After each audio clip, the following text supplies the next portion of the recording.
The game is afoot. Yes!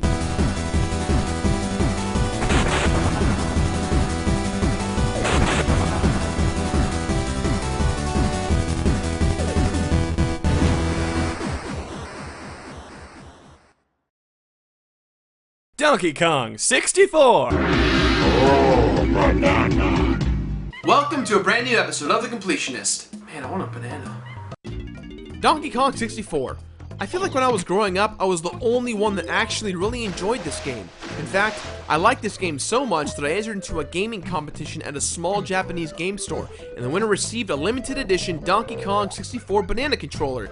Guess who won? Yo, what up? DK64 was a great time. It had fun bosses, different characters to control, interesting bonus levels. Hell, it even came with a Nintendo RAM adapter. But Beardman, isn't this just a clone copy of the Banjo-Kazooie series? Why did Rare do this to us? Was this the end of the world known as Rare? You got me there, Greg. This is indeed one of Rare's last stands. But alas, there was another. Here we go. Alright, so I don't know what Rare or Miyamoto were thinking, but before you even start the game, you are greeted with the infamous Donkey Kong rap. This intro's out of place, it's corny, it leaves the gamer feeling incredibly uncomfortable. And I freaking love it! I don't care who you are, but if you've ever played this game, you've memorized that Donkey Kong 64 rap, and it's a damn guilty pleasure this game has. If only we could replicate this rap in our own unique way. We all know the old school story known as the original Donkey Kong. DK steals Pauline, Jumpman aka Mario must save her in the grueling levels of never-endingness, and Steve Wiebe and that one guy fight with the younger Donkey Kong. Or is it both? Either way, they fight it out. Yep, that's exactly how I remember it. Prior to this game, we've had Donkey Kong Country 1, 2, and 3. Now these stories are for another review, but the gist is this. You've got Donkey Kong. Actually, it's technically DK Jr. They claimed that Cranky Kong was the original DK. Well said, Greg. Just doing my homework, Gerard, and I'm getting a B-. You've got Donkey Kong, our hero, who's been upgraded with a more clean and slick look with his sidekick Diddy as they fight King K. Rool, an alligator lizard of sorts hell-bent on stealing the banana horn from the Kong family. After trying 3 times and failing, it looks like Donkey Kong is finally enjoying his time off, only to find out that King K. Rool has now invaded Kong Island, kidnapping members of his family and the banana horde. DK starts his quest by rescuing Diddy and the other Kong family members. The other Kong members consist of Lanky Kong, Tiny Kong, and Chunky Kong. Donkey Kong has no choice but to end King K. Rool and the tyranny behind his antics. My big problem is with the character selection. I was a bit disappointed. In the previous games, you introduced characters like Dixie Kong, Funky Kong, Candy Kong, and Kiddy Kong, and you can't control any of these Kongs this time around. Although Funky and Candy are around, Dixie and Kiddy both disappeared from the DK lore. You guys know I like simple plots, and Donkey Kong is actually one of my favorite video game characters. Plus, he's got a tie, which means he means business. And I mean business when I play games. But then Rare went out of business. Business in my heart. Cause you had a bad day, bought for Microsoft. Now nobody plays it but soccer moms.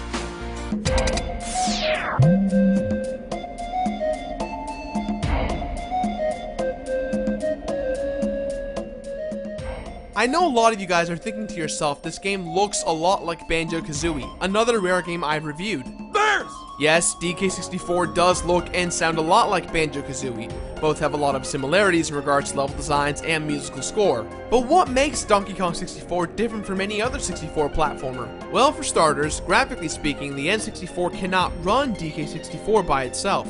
In fact, everyone who purchased DK64 was given a RAM extension pack which allowed the N64 to run the game. It's interesting because the game's graphics don't look much different than Banjo-Kazooie, but there is a ton of content in this game, way more than what Banjo-Kazooie had to offer. The music is pretty damn catchy and fun. It tends to stay in your head a lot of the time. If you've seen my top 10 music tracks from video games, you'll know the Donkey Kong Country 2 bonus music is one of my favorite tracks of all time. However, DK64 took that all-time classic for me and beat the living crap out of it. It seems like every power-up music in this game has a different take on it, which gets really old really quickly. although I do really enjoy the Russian remix when DK gets his power up. Go, Donkey, go!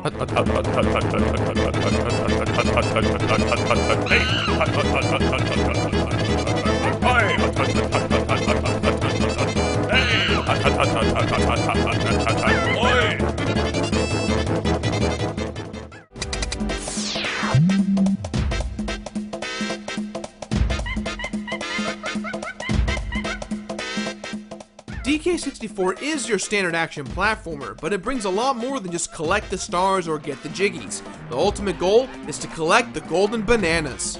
Oh, banana.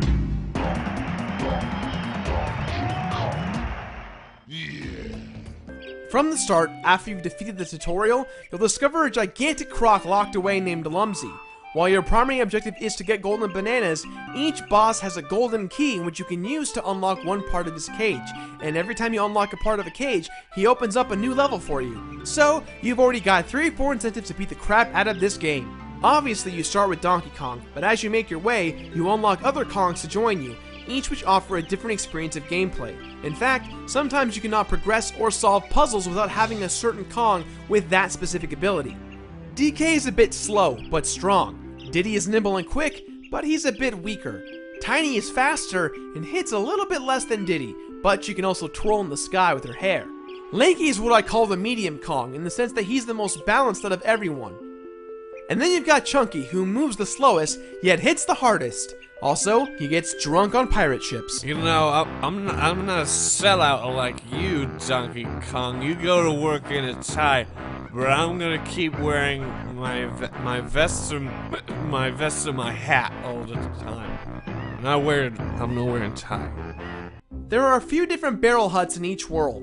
Cranky's hut is where you go to learn new abilities. Funky's hut is where you go to get weapon and weapon upgrades. Sneaky's hut is where you give him blueprints for the secrets behind King K. Rool's ultimate weapon. And Candy's hut is where you go to get musical instruments. Monkeys with musical talent, you say?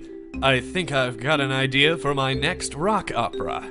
Your life meter is based on 4 pieces of a watermelon. Obviously, when depleted, you die. But you can expand your watermelons by visiting Candy Kong in certain parts of the game. All of these things can be purchased with banana coins, but banana coins are color coordinated for each character. On each level, each individual Kong member must solve puzzles, play bonus games, kill the color coordinated splats to get the blueprint pieces, or help out individuals in order to be given a golden banana. There's 5 golden bananas on each level per Kong, meaning there's 25 golden bananas. There's 7 levels, and you also have an additional 25 golden bananas from the overworld. When you do the math, you'll find that there's 200 golden bananas. Each level also comes equipped with 100 bananas to be collected for each character, meaning there's 500 bananas per level. My god, that's a lot of bananas. Majority of the fun in this game comes from collecting the golden bananas. The game's difficulty does scale pretty well. Obviously, as you progress, the game gets a lot harder. Although I had an issue with the bonus games, as they start to recycle about halfway through, instead of bringing new and different challenges, which kind of sucks because some of these bonus games don't need to be harder, but they become so. Some of these bonus games mechanics don't even seem to work correctly. I mean, look at this one. Oh god, seriously? What, just go the right, you friggin' beavers, man! While there's a lot of standard enemies from the previous Donkey Kong Country games, for whatever reason, Rare put a lot of bizarre character models in this game, especially when it came to Chunky Kong sections. Those are dice. And domino pieces? Is that a dice and domino transformer? And killer tomatoes too? Science. In each level, there is a portal that takes you to a blue rhino and a pink pig's lair. If you feed the blue rhino the number of bananas he needs to get fat, he will then gain enough weight to slam on his button, which will launch the pink pig to open the door to the boss fight.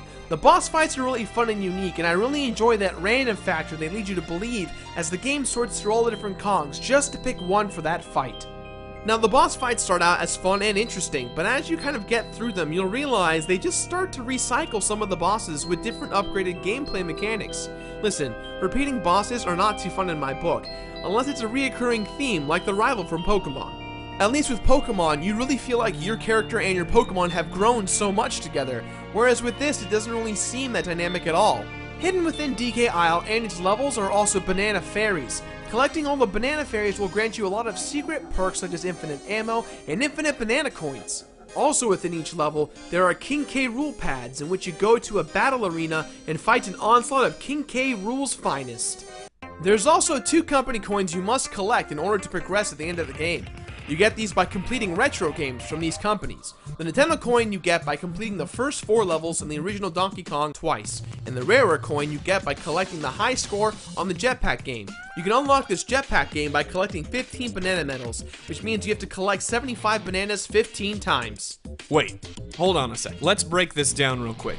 In this game, there are 200 golden bananas, 3,500 regular bananas, 40 blueprints, 40 banana medals, 20 banana fairies, 10 battle arena crowns, 8 boss keys for Lumsy, God knows how many moves all the characters get, an ungodly amount of banana coins to purchase all the upgrades, a rareware coin, a Nintendo, plus each Kong gets their own gun and their own instrument? All to get 101% completed. There's a reason as to why this game won the award in 2008 for the Guinness Book of World Records for the most things to collect in a video game. That's a lot of bananas.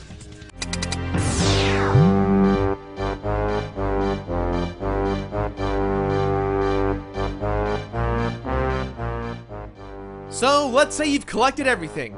As my good friend Gung Ho Al says, the game is afoot. You make your way to King K. Rool's lair, only to find out that he's on the run and he's about to launch his secret weapon on Kong Isle. This part of the game is really awesome because it really tests your ability to use everything you've learned in the game. Also, those blueprints you've been getting from those Kasplats, this is where they come into play. The blueprints are for his weapons, so if you've collected all of them, you've got 50 minutes to complete this level before you die. After finally reaching his lair, K. Rool gets away on his ship, but luckily for us, we collected the rareware coin and the Nintendo coin, allowing us to get the 8th key for Lumsy's cage. Lumsy then gets free and destroys K. Rool's ship, crashing him into the ground, which then brings up to our final bout with the King.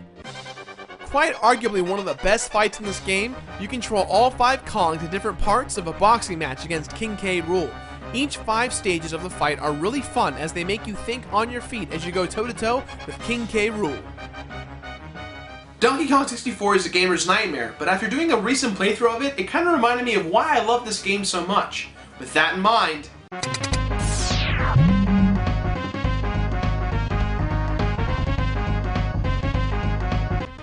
a lot of you guys thought I forgot about the secret 201st banana, didn't you? Well, you did forget about the aliens. You're dead to me, Greg. It turns out that after you've collected all the 200 golden bananas and the banana fairies, you can get the last rareware gigantic golden banana. How does one get it? Simple. Just revisit the banana fairy and speak with her, and once you do so, it will be awarded to you. Once you get the golden banana, beat the game one more time to view a special ending. Unfortunately, nothing special comes of having that 201st banana in regards to your percentage. Your percentage total doesn't change at all. It's still 101. In all seriousness, Donkey Kong 64 is a challenging and difficult game at the end of days of the N64. Sure, it didn't do that much different from games like Mario 64 or Banjo-Kazooie, but it was still a fun time regardless. With that in mind, this game gets my completionist rating of Finna-peat it. Finna-peat it!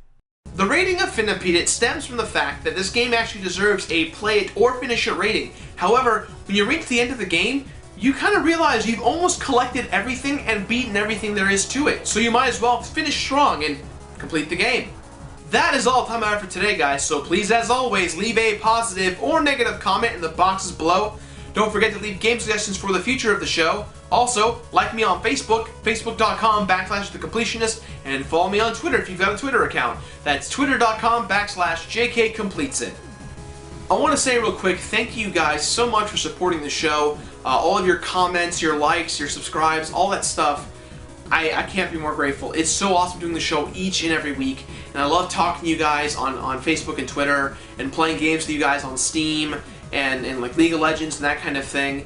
And I want to go ahead and say right now, as to your guys' request, I set up a P.O. box, so you guys can send me things like fan art, games I haven't played, any kind of posters from games you guys have lying around to be featured on my wall right here. This is all my stuff, by the way, but if I get a lot of stuff from you guys, I'd love to do a mailbag kind of show, you know, just a small little clip segment of all the stuff you guys send me, because I'm a really big believer in community, and you guys, without the Beardman community, as I'm now calling you guys, I would have no show. I wouldn't be doing this, and you guys right now are the one thing that's keeping me going each week, so thank you so much. Now if you excuse me, Angry Beavers. And no, not the cartoon show. I wish. I wish. Okay, I can handle it. Come on, just go. No. What? Why do you have to? Oh, every freaking time. Seriously, do you have to be broken? Oh my God, come on. Okay. All right, you want to do that? Yeah, do that. Yeah, go over there. That's where I wanted you to go. Yeah, you freaking jerk. Yeah, I don't like beavers anyways. You son of a... Oh my... Why did they even create this? Why does this exist? I don't even know. I mean, it's making me talk in such a high-pitched voice, I don't even know if I can come back down again. Oh, come on. It's so broken. It is so broken, and nothing can fix it. It's not like they're gonna patch this game